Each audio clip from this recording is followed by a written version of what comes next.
እኔም ምላችሁ ጋይስ ማለት ነው ነዚህ እንግዲህ የተለያየ ቪዲዮ በፊት ካብሮሽ ጋር ያሳለፈ እንግዲህ ያወጣች ነው። እኔ የገረመኝ ልንገራችሁ ፍቅርዬ ለካች ታርጎብሽ ነው እንዴ ተላያችሁ? አይዞሽ እኔ ቆንጆ አይዞሽ ፍቅርዬ ጀግና ነሽ። ግን በጊዜስ እንኳን ወጣሽ ማለት ነው እንዴ ለማሰላችሁ እቺ የ4 አመት ነኝ አለች ነዚህ። ፍቅርዬ ደግሞ የ5 አመት ፍቅረኛው ነበር አብረሽ ማለት ነውና አብረሽ ምን ሆነ ነው ኢኖክ ድንቆን ከልሳ ኢኖክ ድንቆን ስን ላንተ ማብረሽ ሳይሆን ኢኖክ ድንቆ ነው የሚቀባ። በነገራችን ላይ ከዚህ በፊት እናትየው ተናግራ ነበር ጋይስ ሮታና አብረሽ ለስራ እንደተገናኙ ያ ሆይ ሆይ ሲባል ወደ ፍቅር ቀየሩት። ሲቀጥል ደግሞ እቺ ልጅም እንግዲህ ከስራ ለስራ እንደተገናኙ ስራ ለመስራት እንደሆነ ነው ያሳወቃት ማለት ነው። ለምን ያስፈልገ ማለት የሰው ልጅ የሴት ልጅ ልብ ማለት እታለችክ አብርሽዬ የኡነት እታለችክ አይሚ ሌላ ሰው እንደዚህ ቢያደርግ ደስ ይላል ይደብራል ጋይስ የኡነት ይደብራል። ሴት ሆናችሁ ማለት በተለይ ደግሞ አፋችሁ የምትካፈቱ የምትሳደቡ ሴቶች ናችሁ ሴት ሆናችሁ ማለት ነው። እናንተ ላይ ቢደርስስ ዝብጣት ትላላችሁ ማረብን የራሳችሁን እዛ ቦታ አርጋችሁ እስቲ እዩት ማለት ነው። ገባችሁ አይደለ? የራሳችሁ እዛ ቦታ ለምን ዋሻት እንዴ? መዋሸት አያስፈልግም። ልጅ ታዛ ጊዜውን የጨረሰች ነው አስባችኋል። ዩኒቨርሲቲ እንግዲህ የተማረች ነው ፍቅረኛ አላት ያወራት ነው በቪዲዮ። ለማንኛውም ውዶች እንዴት ናችሁ? ግን ደህና ናችሁ? ያለው እግዚአብሔር ይመስገን ሰላማችሁ ብዝት ይበልልኝ። እንግዲህ ፍቅርዬ እንኳን እግዚአብሔር ከዚህ እውነት ያወጣሽ ለማለት ፈልጋለሁ። ያ እውነት ለማናገር ጀግና ናት። ሳታለቅስ ምን ሳትል እንግዲህ ያለቀሰችው ለአብረሽም አልቅሳ አታውቅም ወደፊትም አታልቅስም። መታ እንግዲህ ሲሰድባት ነው ፍቅርዬ ያለቀሰች እንጂ ለአብረሽ ብላ አላለቀሰችም ማለት ነው። በነገራችን ላይ እና በዚህ አጋጣሚ ኤቴሊን ገርሽ ነፂ ማለት ነው አንደኛ አብረሻውን እንግዲህ ኦሬዲ በቤተሰብም ባይሆን ኦሬዲ አብሮ ነው የሚኖሩት አሰረግዟታል ሮታ ማለት ነው። ስለዚህ ላንቻይ ነው ምን ቆንጆ ምን ያስፈልግ ማልቀስ ሚዲያ ላይ ለቀጣይ ወትሽ ብታስቢስ መቼም ይሄ ሙስሊም አይደለም አይደርብሽም።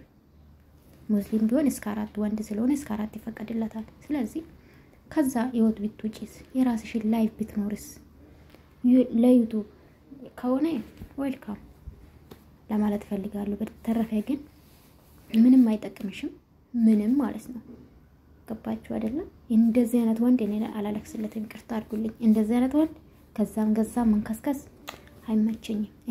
እኔ በጣም የገረመኝ ማለት ነው አብረሽ ገና 20 ምናምን አመቱ ነው። በስንት አመት ነው ግን አብረሽ ፍቅር የ5 አመት ፍቅረኛው ነበረች። እቺ ደግሞ የ4 አመት በምን እድሜ ነው ግን?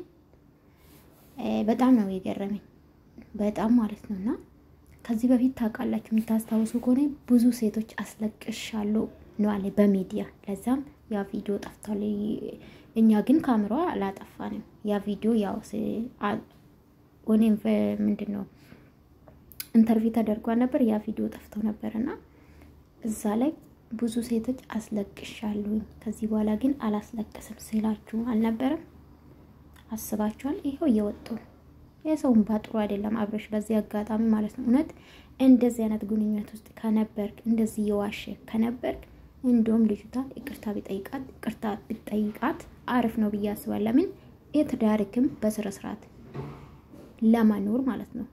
መቼም እንግዲህ ከዚህ በኋላ እውነት ካረገሰች የልጅ አባት ነው የምትሆነውና ይቅርታ ጠይቀ በውስጥ ጨርሰ በቃ ልጅቷን ብትክሳት አሪፍ ነው።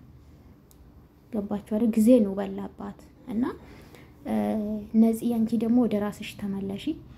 ከዚህ በኋላ ወደ ራስሽ ተመለሽ። ከዚህ በኋላ እንደዚህ አይነት ወንድ ለትዳርም አይሆንሽም። ከዛም ከሴቶች ጋር የሚለጣጠፍ ወንድ ማለት ነው። እኔ ቢሆን አልመጣም ይቅርታ አድርጉልኝ ለአብረሽ ብዬ በጭራሽ አልመጣም። ለመሰላችሁ አንደኛ ህይወቱ ጀምሯል። 1 አመት ሙሉ የት ነበርሽ ነው የኔ ጥያቄ። መቼም ስልክ ይኖርሻል። 1 አመት ሙሉ እነዚህ ልጆችን የሚያረጉት አብሮ አንድ ቤት የኖሩት የት ነበርሽ? ለምን ጸጣሽ? ስለዚህ ለሱ ብዬ እኔ አልመጣም። አንደኛ ከዚህ በኋላ ካንቺ ጋር ማይቀጥሉን ጋራ ሚዲያ ላይ ራስሽን ማዋረድ ውርደት ነው። ይሄ እውነቴን ነው የምላችሁ። አዎ በደልሽ ውስጥሽ እንደተጎዳ ያስታውቃል። በነገራችን ላይ በቀደሙ ፕራንክ ነው መሰለኝ በቃ ወደ ዩቲዩብ ለመቀላቀል የመጣች ነው የመሰለኝ የትላንትና ግን እነዛ ደግሞ ዳይፐር ማለት ነው ያብረሽ ዳይፐር ወይኑት ማለት ነው። እናንተ አሁን ወንድ ናችሁ እታል የላችሁ ቪዲዮን አጥፊ ሲሉ ነበር። አብረሽ ማን ነው ተራኮ ነበር አብረሽ እኔ ከበጀመራ ነው ማቆባይዘው ገና ስልክ የተንቢ ገስታ ዩቲዩብ ስከፍት ነው ከዛ ቀን ጀምሮ ነው ሰብስክራይብ አርጌ እስከ ዛሬ ተከታተላችሁ። አብረሽ ከት እንደተነሳና ቃለን አዎ የሰው ልጅ ይቀየራል ከሰራ ይቀየራል። ግን ቪዲዮ ማናችሁ እናንተ ማን ተበቃ አረጋችሁ ቪዲዮ አጥፊ የምትሏት ስለ ዩቲዩብ ያወቃችሁ ደግሞ ሌላ ሰው መኮርኮም ከሰው ጥገኛ ማጥጡ ማለት ነው። ዩቲዩበሮች አላችሁ ለብር ብላችሁ ምታሽቃብጡ አላችሁ ለብራቸው ነው። በነገራችን ላይ እኔ እግዚአብሔር ምስክሬ ነው የምላችሁ 9 ወር ይሄው 9 ወር ነው ዩቲዩብ የከፈለኝ አይደለም መብራነ እና ወደ ራሳችሁ ተመለሱ።